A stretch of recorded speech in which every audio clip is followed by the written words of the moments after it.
शुक्लांबरधरं विष्णुं शशिवर्णं चतुर्भुजं प्रसन्नवदनं ध्यायेत् सर्वविघ्नोपशान्तये।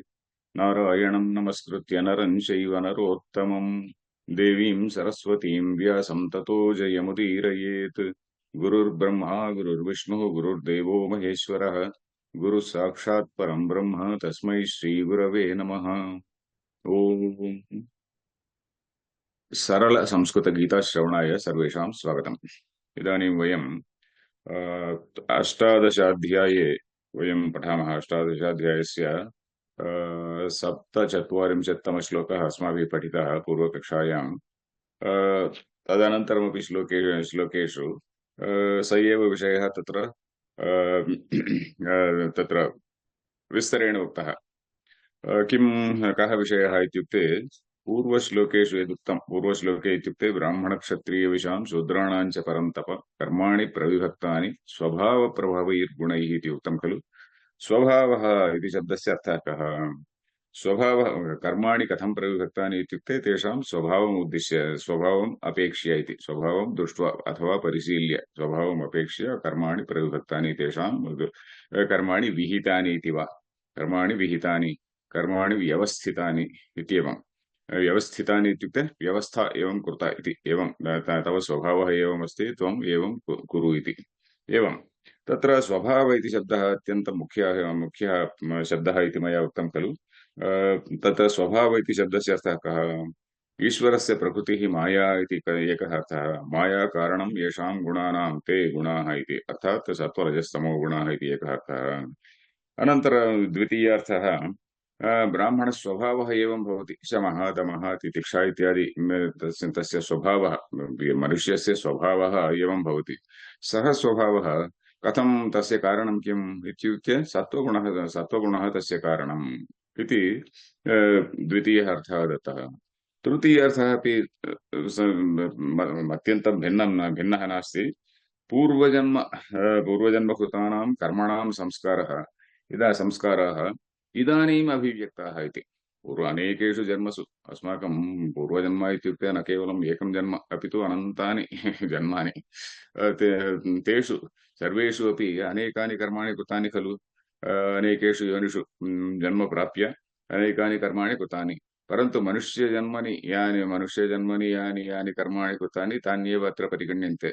कुतः इति चेत् अन्यानि जन्मानि भोगभूमयः खलु। अन्यानि उदाहरणतया वृश्चिकजन्म भोगभूमिः एव, अथवा किमपि सूकरजन्म भोगभूमिः एव। भोगभूमिः इत्युक्ते कर्मफलस्य भोगः यत्र भवति स एव भोगभूमिः इति। भोगः इत्युक्ते किं ग्राण्डियर् अथवा किमपि ग्राण्ड् एक्स्पीरियन्स् इति मा चिन्तयतु। भोगः इत्युक्ते केवलं कर्मफलस्य अनुभवः यत्र भवति स एव भोगभूमिः इति, सा एव भोगभूमिः इति।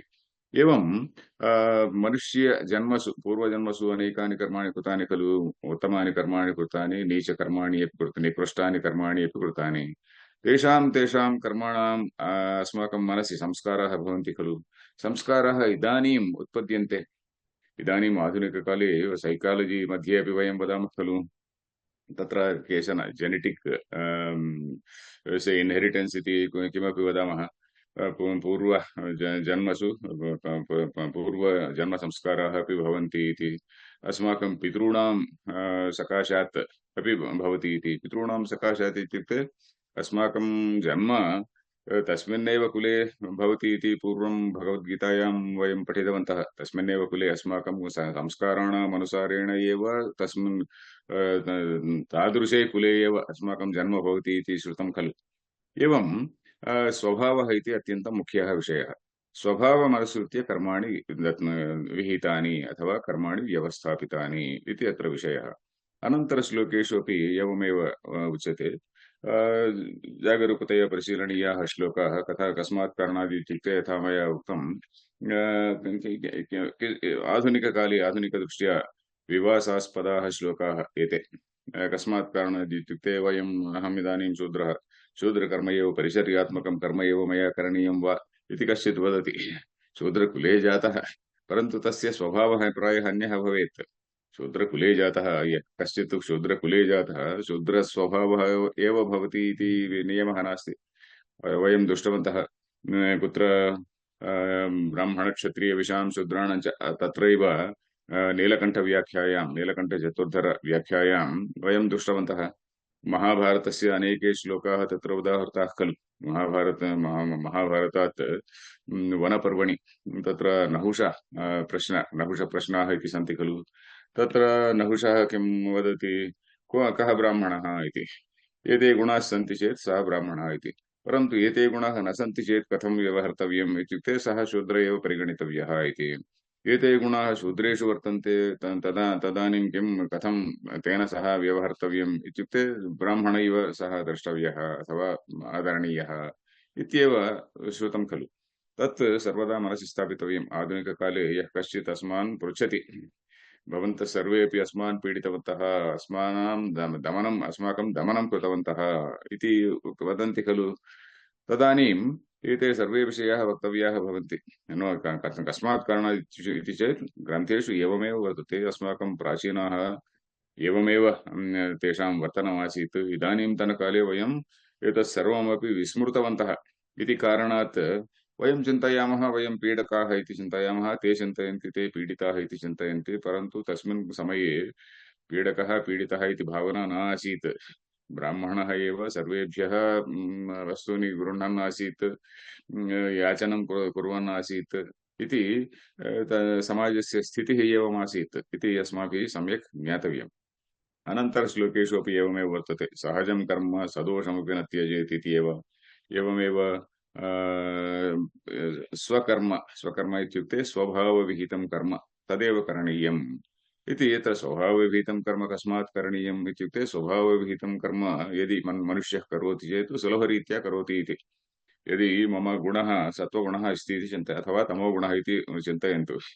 यदि अहं तमोगुणवान् तर्हि वेदाध्ययनं कुरु इति वदन्ति चेत् अहं कथं वेदाध्ययनं कर्तुं शक्नोमि? न कर्तुं शक्नोमि। अथवा राज्यपालनं कुरु इति वदन्ति चेत् कथं राज्यपालनं कर्तुं शक्नोमि? अतः मम स्वभावानुसारेण एव कर्म दातव्यम् इति यत्र विषयः। अनन्तरश्लोकः इत्युक्ते इदानीम् अष्टचत्वारिंशत्तमः श्लोकः इदानीम् अस्माभिः द्रष्टव्यः। श्रीनिवासः कृपया पठतु। आचार्य। सहजं कर्म कौन्तेय सदोषमपि न त्यजेत् सर्वारम्भा हि दोषेण धूमेनाग्निरिवावृताः। अयं श्लोकः अपि मुख्यतः अर्जुनम् उद्दिश्य अयं श्लोकः इति सर्वदा अस्माभिः मनसि स्थापनीयम्। अत्र श्रोता अर्जुनः एव श्रीकृष्णः उपदिशति तस्मै किं तम् उपदिशति अथवा तस्मै उपदिशति किं तव कर्म एवमस्ति तव धर्मः एवमस्ति इति तस्य उपदेशः श्रीकृष्णस्य उपदेशः खलु। अत्र विषयं पश्यामः। सहजं कर्म हे कौन्तेय सदोषम् अपि न त्यजेत् सर्वारम्भाः, एक एव शब्दः, सर्वारम्भाः हि दोषेण धूमेन अग्निः इव आवृताः इति पदविभागः। हे कौन्तेय सदोषमपि, यदि दोषयुक्तमपि सहजं कर्म न त्यजेत्, न त्यक्तव्यम्। अस्मात् कारणात् इत्युक्ते हि सर्वारम्भा हि इत्युक्ते यस्मात् कारणात् सर्वारम्भाः, आरम्भाः इत्युक्ते कर्माणि इति। सर्वारम्भाः दोषेण आवृताः एव। सर्वारम्भाः सर्वाणि कर्माणि, किमपि कर्म स्वीकरोतु। मनुष्यः किमपि सर्वदा किमपि कर्म कुर्वन्नेव आस्ते खलु। किम् एकः श्लोकः तृतीयाध्याये न कश्चित् क्षणमपि जातु तिष्ठत्यकर्म कृत्, न हि कश्चित् क्षणमपि जातु तिष्ठत्यकर्म कृत्, कार्यते ह्यवशः कर्म स्वभाव इति श्लोकः आसीत् खलु। एवं मनुष्यः न कश्चित् क्षणमपि तिष्ठति अकर्मकृत्, किमपि कर्म करोति एव। परन्तु सर्वेषु कर्मसु किमपि कश्चित् दोषः वर्तते एव। लघुदोषः वा किं महान् दोषो वा वर्तते एव। अतः स्वकर्म यद्भवति तत् करणीयं, स्वभावजं कर्म यद्भवति तत् करणीयं। कस्मात् कारणात् इत्युक्ते उत्तमरीत्या कर्म कर्तुं शक्नोति। एप्टिट्यूड् इति वदामः खलु, तदनुसारेण यदि कर्म करोति चेत् सम्यक् कर्तुं शक्नोति। एवं सहजं, सहजम् इति शब्दस्य सः सर्वारम्भाः हि दोषेण आवृताः। कथम् आवृताः इति उपमा, काचित् उपमा वर्तते अत्र। का उपमा इत्युक्ते धूमेन अग्निः इव। अग्निः सर्वदा धूमेन आवृतः खलु। धूमेन अग्निः सर्वदा आवृतः, अर्थात् पूर्वस्मिन् काले। इदानीन्तनकाले अग्निः वर्तते ग्यास् स्टव् मध्ये, धूमः न वर्तते। परन्तु पूर्वस्मिन् काले यदि वयं यत्र काष्ठानि तत्र स्थापयित्वा यदि पाकशालायां गच्छामः चेत् महानसे तत्र सर्वत्र धूमः एव आसीत् पूर्वस्मिन् काले। अस्मादृशैः दृष्टं, अस्मादृशैः वृद्धैः तदेव दृष्टमासीत्। इदानीन्तनाः एव धूमं न जानन्ति, परन्तु वयं वृद्धाः धूमं सम्यक् वयं जानीमः। धूमेन अग्निः इव, अग्निः सर्वदा धूमेन आवृतः अस्ति। एवमेव सर्वारम्भाः, सर्वाणि कर्माण्यपि दोषयुक्ताः एव भवन्ति। कश्चित् दोषः भवेदेव इति अत्र विषयः। किं सहजं कर्म, सहजम् इति शब्दस्य अर्थः कः? सः इत्युक्ते जन्मना सह। केन सह? सः गच्छति इत्युक्ते सः गमनम् इत्युक्ते केन सह इति। जन्मना सहैव उत्पन्नम् इति, जन्मना सह एव उत्पन्नं कर्म इति शङ्कराचार्याणां भाष्ये वयं पश्यामः। जन्मना सह एव यत् कर्म उत्पन्न, जन्मना सहैव उत्पन्नं तत् कर्म, अर्थात् स्वभावविहितं कर्म इति। स्वभावनियतं कर्म इति पूर्वश्लोकेषु उक्तं खलु, स्वभावनियतं कर्म। एवमेव स्वकर्मणा तमभ्यर्च्य स्वकर्म इत्येव तादृशं कर्म। हे कौन्तेय, अर्थात् पूर्ववासनानां कारणात् अस्माकं स्वभावः भवति, तदनुसारेण एव कर्म, सहजं कर्म इति। हे कौन्तेय, सदोषमपि अर्थात् दोषयुक्तानि भवन्ति चेदपि इति। सदोषम् इत्युक्ते दोषयुक्तम् इति, कर्म दोषयुक्तम्। अत्र शङ्कराचार्याः त्रिगुणात्मकत्वात् इति ते लिखन्ति। त्रिगुणात्मकत्वात् इत्युक्ते सत्त्वगुणकर्माणि भवन्ति, तमोगुणकर्माणि भवन्ति, रजोगुणकर्माणि भवन्ति। रजोगुणकर्म इत्युक्ते युद्धं यदा मनुष्यः करोति तदा रक्तपातः भवति। एवमेव मनुष्याः हन्यन्ते। एवं तत्र हिंसा भवति खलु, सः दोषः इति। परन्तु तस्य धर्मः एव, धर्मस्थापनार्थं युद्धं करणीयमेव इति। एवमेव ब्राह्मणधर्मे अपि दोषः, यदि सर्वे जनाः भिक्षाटनं कर्तुं गच्छन्ति चेत् गृहस्थानाम् अवस्था कीदृशी भवति? यदि सर्वे जनाः अहं अहं ब्राह्मणस्य धर्ममेव परिपालयामि, या जनं सर्वदा दानं परिग्रहः इति, तत्र सः किमपि अन्यत् कार्यं न करोति, दातुं तस्य स्वधनं नास्ति, अन्येभ्यः स्वीकृत्य अन्येभ्यः दातव्यं भवति। अतः यदि सर्वदा अहं ब्राह्मण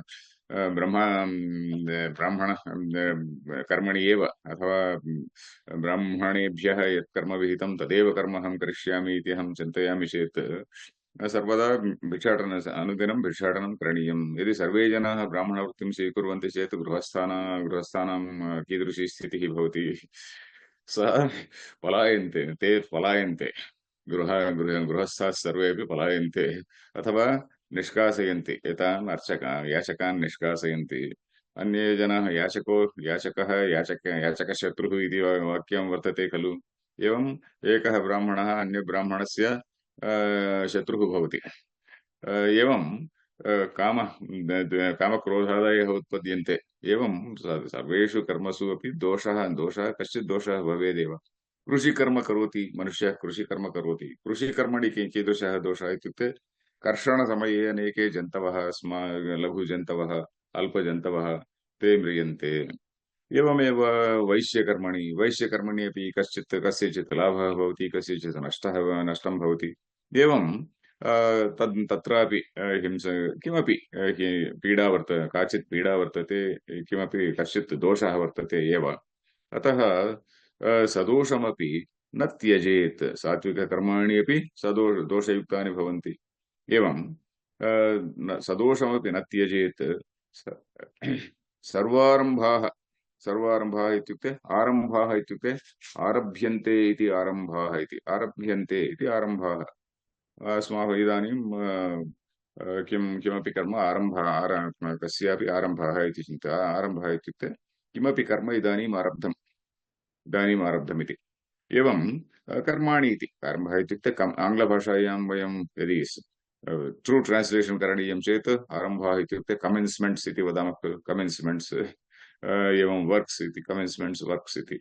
एवं सर्वारम्भाः हि दोषेण दोषेण धूमेन अग्निः इव आवृताः। यथा अग्निः सर्वेषु कालेषु धूमेन आवृतो भवति, एवमेव दोषयुक्ताः भवन्ति इति।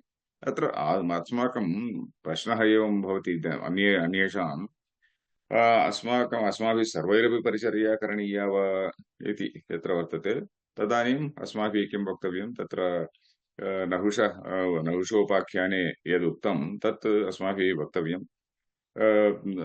भवतः सहजस्वभावः यः वर्तते, स्वभावानुसारेण एव कर्म स्वीकरोतु इति इदानीं वक्तव्यम्। परधर्मानुष्ठाने दोषाः भवन्ति इति कस्मात् कारणात् इति उक्तम् इत्युक्ते स्वभावविरुद्धः इति। स्वभावविरुद्धः यदि तमोगुणवान् कश्चित् राज्ये स्थापितः चेत् तदानीं राज्यपालनं कथं कर्तुं शक्नोति? एवं स्वभावविरुद्धं कर्म स्वीकुर्मः चेत् तत्र सम्यक् कर्तुं न शक्नोमि, सम्यक् तत् कर्म अनुष्ठातुं न शक्नुमः इति। एवं शास्त्रविहितं कर्म सहजं कर्म, शास्त्रविहितं कर्म अपि सहजं कर्म, स्वभावमनुसृत्य एव तत् कर्म विहितम् इति कारणात्। अनन्तरश्लोकं पठतु श्रीनिवास। असक्तबुद्धिः असक्तबुद्धिः सर्वत्र जितात्मा विगतस्पृहः नैष्कर्म्यसिद्धिं परमां संन्यासेनाधिगच्छति। तत्र किञ्चिदिव अन्यः विषयः। पूर्वश्लोकेषु सिद्धि इति शब्दः दृष्टः अस्माभिः। सिद्धि इति शब्दस्य अर्थः कः? सामान्यरीत्या सिद्धि इति शब्दस्य अद्वैतसिद्धिः, ज्ञानप्राप्तिः, ज्ञाननिष्ठा, आत्मज्ञानप्राप्तिः इति तत्र सिद्धिः इति शब्दस्य सामान्यरीत्या अर्थः। परन्तु अत्र अस्मिन् सन्दर्भे सिद्धिः शब्दस्य अर्थः पूर्वश्लोकेषु किमुक्तम्? स्वकर्मणा तमभ्यर्च्य सिद्धिं विन्दति मानवः इत्यत्र सिद्धि सिद्धि इति स्वकर्मणा समभ्यर्च्य सिद्धिं विन्दति मानवः, स्वे स्वे कर्मण्यभिरतः संसिद्धिं लभते नरः इत्यत्र सिद्धिशब्दस्य अर्थः कः इत्युक्ते ज्ञाननिष्ठा योग्यता लक्षणा सिद्धिः इति शङ्कराचार्यैः उक्तम्। ज्ञाननिष्ठा योग्यता एव सिद्धिः। तत्र ज्ञाननिष्ठा साक्षात् ज्ञाननिष्ठायां न प्रविष्टः, परन्तु ज्ञाननिष्ठायां प्रवेष्टुं योग्यता वर्तते। कस्मात् कारणात् इत्युक्ते स्वकर्माचरणेन स्वकर्मानुष्ठानेन चित्तशुद्धिं प्राप्तवान् इति कारणात्। तदेव विषयः, स एव विषयः।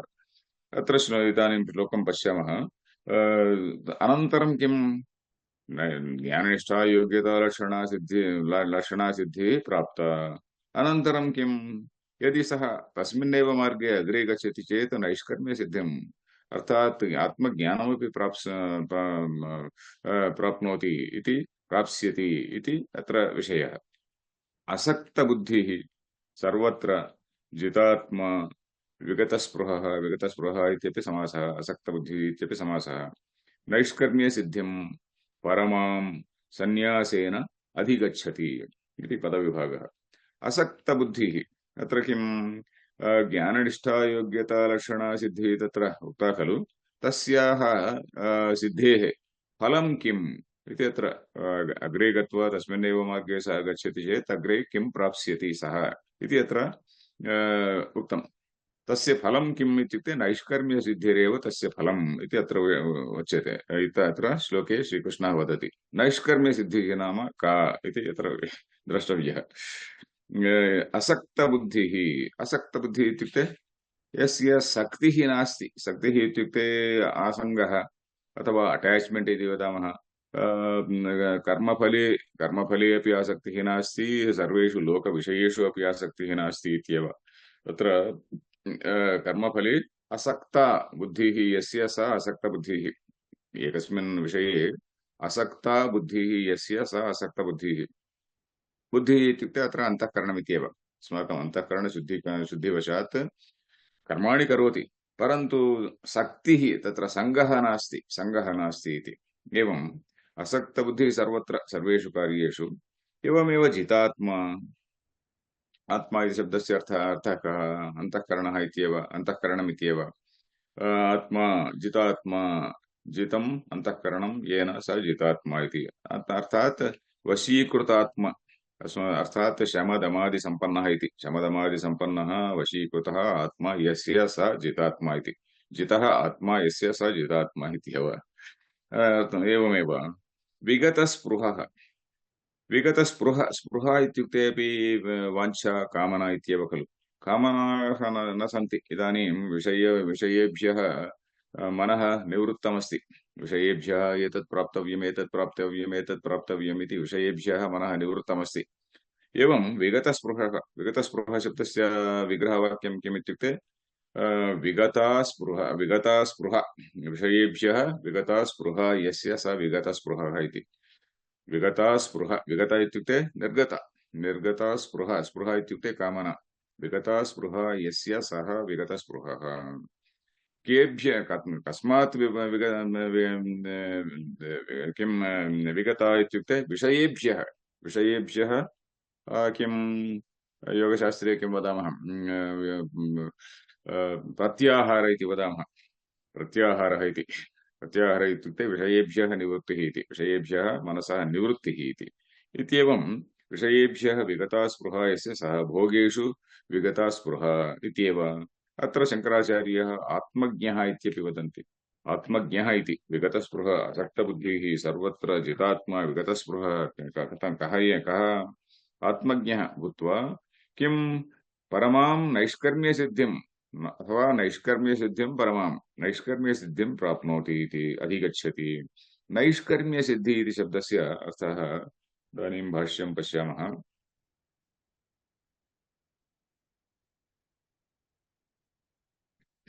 असक्तबुद्धिः असक्ता सङ्गरहिता इति। सङ्गरहिता बुद्धिः अन्तःकरणं यस्य सः असक्तबुद्धिः। सर्वत्र पुत्रदारादिषु अपि ते लिखन्ति। सर्वत्र इत्युक्ते पुत्रदारादिषु अपि कश्चित् सहजं कर्म करोति, परन्तु पुत्रदारादिषु शक्तिः वर्तते। परन्तु सर्वत्र इति उक्तत्वात् किं ज्ञातव्यम् इत्युक्ते पुत्रदारादिषु आसक्तिनिमित्तेषु, आसक्ति कुत्र वर्तते, आसक्तिनिमित्तं किं आसक्तिनिमित्तं किं भवति, आसक्तिनिमित्तं किं भवति, आसक्तिनिमित्तं पुत्रदारादि जनाः एव खलु। एवं आसक्तिनिमित्तेषु पुत्रदारादिषु अपि सङ्गः नास्ति, असक्तबुद्धिः इति। इत्येवं जितात्मा विगतस्पृहः देहजीवितभोगेषु भोगेषु सर्वेषु अपि विगता स्पृहा यस्य सः। एवं भूतः आत्मज्ञः इति ते लिखन्ति। एवं भूतः कः? आत्मज्ञः, आत्मज्ञानी एव। तत्र नैष्कर्म्यसिद्धिः। नैष्कर्म्य इति शब्दस्य अर्थः कः? निर्गतानि कर्माणि यस्मात् स निष्कर्मा इति शङ्कराचार्याः लिखन्ति। तदेव शङ्कराचार्याणां भाष्ये वयं सर्वत्र विग्रहवाक्यमपि पश्यामः। समासानां विग्रहवाक्यानि अपि ते ददति। नैष्कर्म्यसिद्धिं निर्गतानि कर्माणि यस्मात् इति। निर्गतानि कर्माणि यस्मात् तत् स निष्कर्मा इति। निर्गतानि कर्माणि यस्मात् मनुष्यात् स निष्कर्मा इति। तस्य भावः नैष्कर्म्यम्। नैष्कर्म्यम् इत्युक्ते तस्य भावः नैष्कर्म्यम्। नैष्कर्म्यमेव सिद्धिः। नैष्कर्म्यं च तत् सिद्धिश्च इति। नैष्कर्म्यसिद्धिः इति। अथवा नैष्कर्म्यस्य सिद्धिः, नैष्कर्म्यस्य प्राप्तिः इति। अर्थात् स यद्यपि कर्माणि करोति, परन्तु कर्माणि तत्र कर्मणां लेपः तस्मिन् न भवति इति। अत्र पश्यन्तु, कर्माणि सर्वाणि अकर्माणि भवन्ति, ज्ञानी कर्म अकर्म भवति इति अस्माभिः पूर्वं दृष्टं। पूर्व अध्यायेषु तृतीय अध्यायात् आरभ्य कर्माणि सर्वाण्यपि द्वितीय अध्यायादारभ्य ज्ञानी कर्म अकर्म इति अस्माभिः दृष्टमासीत्। एवं उदाहरणरूपेण जनकादयः इत्यपि उक्तं खलु। जनकादयः कर्मणैव हि संसिद्धिं जनकादयः प्राप्नुवन्तः इति। एवं कर्मणैव हि संसिद्धिं जनकादयः इति श्लोकः वर्तते खलु। एवं नैष्कर्म्यसिद्धिः एवम् आत्मरूपे अवस्थानम् इत्यपि ते वदन्ति। शङ्कराचार्याः नां भाष्ये वा अन्यत्र वा नैष्कर्म्यं तत्सिद्धिश्च निष्कर्मत्वस्य निष्क्रिय आत्मरूपावस्थानलक्षणस्य सिद्धिः इति। निष्क्रिय आत्मस्वरूप अवस्थानलक्षणस्य निष्क्रिय इत्युक्ते तत्र कर्माणि न भवन्ति। अर्थात् कर्माणि करोति चेदपि तत् कर्मणः लेपः न भवति इति कारणात् अकर्मा एव सः, निष्कर्म एव। निष्क्रिय आत्मरूप अवस्थान लक्षणस्य आत्मनि कर्माणि न भवन्ति खलु। आत्मा इत्युक्ते शुद्धचैतन्यमेव। शुद्धचैतन्ये कर्माणि न भवन्ति। अंतःकरणावच्छिन्नं चैतन्यं यद्भवति तत्र शरीरं यदा उपाधिः भवति तदा एव उपाधिकृतानि कर्माणि भवन्ति। तदेव परन्तु आत्मस्वरूपे कर्माणि न भवन्ति इति। एवं आत्मस्वरूपे अवतिष्ठति सः ज्ञानी, सर्वदा आत्मस्वरूपे एव अवतिष्ठति इति। नैष्कर्म्य सिद्धिं परमाम् इत्युक्ते प्रकृष्टां श्रेष्ठां। कस्मात् कारणात् श्रेष्ठा इत्युक्ते कर्मजा सिद्धिः या भवति। कर्मजा सिद्धिः इत्युक्ते किमपि कर्म वयं कुर्मः, कर्मणां फलं प्राप्तं। कर्मणां फलं कीदृशं भवति? तत् अत्यन्तम् अल्पं भवति, लघु भवति। फलं शब्दस्य एव अर्थः कः इत्युक्ते, फलम् इति शब्दस्य अर्थः फल्गुतया लीयते इति फलम् इति। फल्गु इत्युक्ते अत्यन्तं लघु तुच्छम् इति। फल्गुतया लीयते इति फलम् इति वयं जानीमः खलु। एवं कर्मणां फलं किं भवति? कर्मजा सिद्धिः अत्यन्तम् अल्पं भवति। परन्तु एतत् एषा सिद्धिः कर्मजा सिद्धिः नास्ति, परन्तु विचारजा सिद्धिः, आत्मविचारजा सिद्धिः इति वक्तुं शक्नुमः। आत्मविचारजा सिद्धिः इति।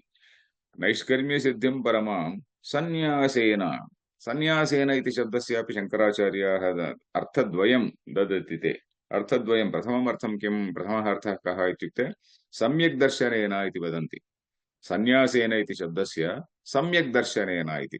सम्यक् दर्शनं नाम किम्? आत्मानात्मविचारः। आत्मानात्मविचारः सम्यक् दर्शनमपि कदा भवति इत्युक्ते चित्तशुद्धि अनन्तरमेव सम्यक् दर्शनं भवति। यदि चित्तशुद्धिः नास्ति चेत् सः केवलं पण्डितः भवेत्। परन्तु अत्र चित्तशुद्धिः अपि अस्ति, ज्ञानमपि वर्तते, वैराग्यप्राप्तिः वर्तते, युगपत् शास्त्रज्ञानमपि वर्तते इति कारणात् सः ज्ञानी, सम्यक् दर्शनवान् इति। सम्यक् दर्शनवान् ज्ञानी। सन्न्यासेन इति प्रथमः अर्थः। अनन्तरं सम्यक् दर्शनपूर्वकेन सर्वकर्मसन्न्यासेन इत्यपि। सम्यक् दर्शनपूर्वकेन इत्युक्ते सम्यक् दर्शनं प्राप्य तदनन्तरं तदनुसारेण कर्माणि त्यजति इति। सम्यक् दर्शनं प्राप्तवान्, सम्यक् दर्शनं प्राप्य यदि प्रारब्धं कर्म वर्तते चेत् यथा किं जनकादयः कर्माणि कुर्वन् तथा कर्माणि कर्तुं शक्नोति। अन्यथा किं सर्वकर्मसन्न्यासमपि कर्तुं प्रभवति। तदेव शङ्कराचार्याः लिखन्ति परमां प्रकृष्टां कर्मजसिद्धिविलक्षणाम् इति। कर्मजासिद्धिः कथं भवति इत्युक्ते अत्यन्तं फल्गु भवति। विलक्षणां सद्योमुक्त्यवस्थानरूपां सन्न्यासेन सम्यक् दर्शनेन अथवा तत्पूर्वकेण वा सर्वकर्मसन्न्यासेन इति। अत्र अर्थद्वयं कथं दत्तं, कस्मात् दत्तम् इत्युक्ते ज्ञानी अपि कर्माणि कर्तुं शक्नोति इति वक्तुमेव अत्र उक्तं। शङ्कराचार्याः किं वदन्ति? सन्न्यासेन अधिगच्छति, सम्यक् दर्शनेन अधिगच्छति, अथवा सम्यक् दर्शनपूर्वकेन कर्मसन्न्यासेन इति यदा शङ्कराचार्याः वदन्ति तस्य अर्थः कः?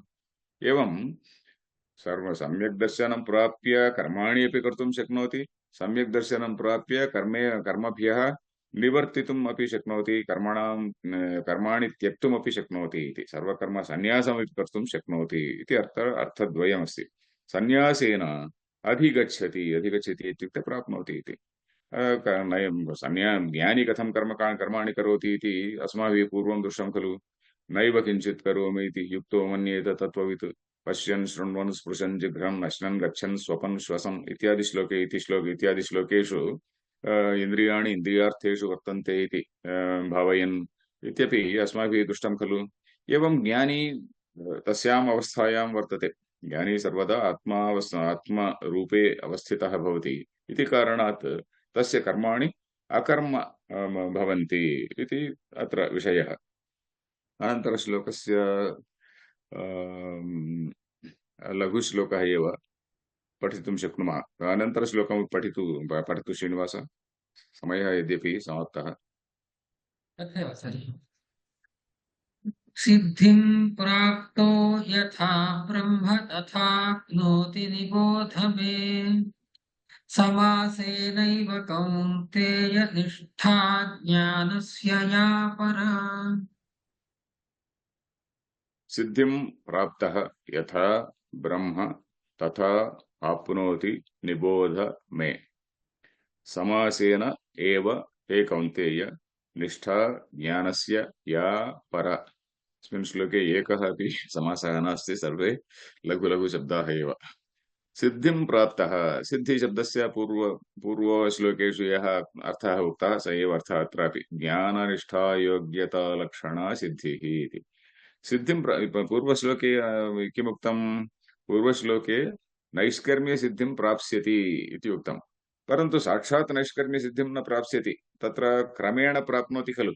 नैष्कर्म्य सिद्धिं क्रमेण प्राप्नोति। यदा ज्ञाननिष्ठा योग्यता लक्षणा सिद्धिं प्राप्तवान् तदानीं किमपि अन्यत् अपि करणीयं, किमपि योगाभ्यासः करणीयः, किमपि ध्यानं करणीयम् इत्यादि भवन्ति खलु। तदेव अत्र वदति, येन क्रमेण सिद्धिं प्राप्तवतः किं भवति? सिद्धिं प्राप्तवतः साक्षात् ज्ञाननिष्ठा नैष्कर्म्य सिद्धिः न भवति, साक्षात् न प्राप्नोति सः, क्रमेण एव प्राप्नोति। कः क्रमः इति अत्र इदानीम् अग्रिमश्लोकेषु वक्ष्यति श्रीकृष्णः। सिद्धिं प्राप्तः यथा इत्युक्ते येन प्रकारेण ब्रह्म इत्युक्ते यथा इत्युक्ते ज्ञाननिष्ठारूपेण यथा ब्रह्म अर्थात् परमात्मानं, ब्रह्म इति शब्दः अत्र द्वितीय एकवचने वर्तते। यथा ब्रह्म प्राप्नोति इत्युक्ते यथा परमात्मानं प्राप्नोति इति। यथा ब्रह्म प्राप्नोति इत्युक्ते यथा परमात्मानं प्राप्नोति, अर्थात् यथा आत्मज्ञानं प्राप्नोति इति। तथा अर्थात् तं प्रकारम् अर्थात् प्राप्तिक्रमं यथा आप्नोति निबोध मे इत्युक्ते मत्तः, मम वचनात् अहं वदामि, त्वं शृणु अवधारय इत्येवं। निबोध इत्युक्ते निश्चयेन जानीहि, निश्चयेन अवगच्छ इत्येवं। यथा आप्नोति निबोध मे। अत्र अन्वयः कः? येन प्रकारेण ब्रह्म आप्नोति यथा, अथवा यथा ब्रह्म आप्नोति अथवा येन प्रकारेण ब्रह्म आप्नोति तथा शृणु। तथा इत्युक्ते तं प्रकारं शृणु इति। येन प्रकारेण ब्रह्म आप्नोति तं प्रकारं शृणु। यथा ब्रह्म प्राप्नोति तथा शृणु इति। तं प्रकारं मत्तः शृणु, अहं वक्ष्यामि, त्वं शृणु इति। समासेन इत्युक्ते संक्षेपेण इत्युक्ते पूर्वाध्यायेषु यदुक्तं, तत्र नूतनतया श्रीकृष्णः किमपि न वदति। पूर्वश्लोकेषु यदुक्तं, पूर्वाध्यायेषु तृतीयाध्यायादारभ्य अन्य ध्यानयोगः, आत्मसंयमयोगः इत्यादि सर्वाणि उक्तानि खलु। तेषां सर्वेषामपि यत्र संक्षेपः तत्र दृश्यते। संक्षेपेणैव, समासेन इत्युक्ते संक्षेपेण एव हे कौन्तेय, निष्ठा ज्ञानस्य या परा निष्ठा वर्तते इति। ज्ञानस्य या परा निष्ठा वर्तते तां शृणु इति। ज्ञानस्य या परा निष्ठा शब्दस्य अर्थः कः इत्युक्ते परिसमाप्तिः इति, पर्यवसानं। पर्यवसानं किम् इत्युक्ते आत्मज्ञानमेव पर्यवसानम्। आत्मज्ञानं मोक्षप्राप्तिः एव, मोक्षः एव पर्यवसानं खलु। ज्ञाननिष्ठायाः पर्यवसानम् अथवा अल्टिमेट् रिजल्ट् किम् इत्युक्ते मोक्षप्राप्तिः एव इत्येव। अत्र परासिद्धिः परा निष्ठा ज्ञानस्य या परा ज्ञानस्य परा परा इत्युक्ते प्रकृष्ट कस्मात् कारणात् प्रकृष्ट इत्युक्ते लोके अनेके सिद्धयः सन्ति अनेकाः सिद्धयः सन्ति अणिमा अणिमा महिमा गरिमा इति सिद्धयः सन्ति लौकिककर्म कर्म कर्मणामपि सिद्धिः कश्चित् वर्तते किं धनप्राप्तिः अथवा राज्यप्राप्तिः इति तत्र ताः सिद्धयः कीदृशाः इत्युक्ते ताः सिद्धयः सर्वाः अपि किं कीदृशाः अल्पाः एव भवन्ति अत्र तत्र पराधीनता वर्तते रामसुखदास व्याख्यायां ते लिखन्ति तत्र अन्याः सिद्धयः याः भवन्ति तासु पराधीनता वर्तते परन्तु अत्र अत्र या ज्ञानेन यत् सिद्ध्यते ज्ञानेन यत् या सिद्धिः प्राप्यते तस्यां पराधीनता नास्ति अत्र स्वातन्त्र्यमेव वर्तते अणिमादिसिद्धयः अपि देवानां कृपावशादेव लभ्यन्ते खलु एवं तत्र पराधीनता वर्तते परन्तु आत्मज्ञानमेव मोक्षदायकम् इति तत्र विषयः ज्ञाने एव तस्य अस्यां सिद्धौ पराधीनता नास्ति इति ते लिखन्ति सः अपि उत्तमः विषयः अत्र श्लोकः अत्यन्तं सुलभश्लोकः येन यथा ब्रह्म प्राप्नोति अर्थात् येन प्रकारेण परमात्मानं प्राप्नोति तं प्रकारं मत्तः शृणु इति अत्र विषयः अत्र समापयामः कश्चित् प्रश्नः वर्तते वा धन्यवादः आचार्य प्रश्नः नास्ति आचार्य तर्हि अत्र विरमामः हरिः ओम् तत्सत्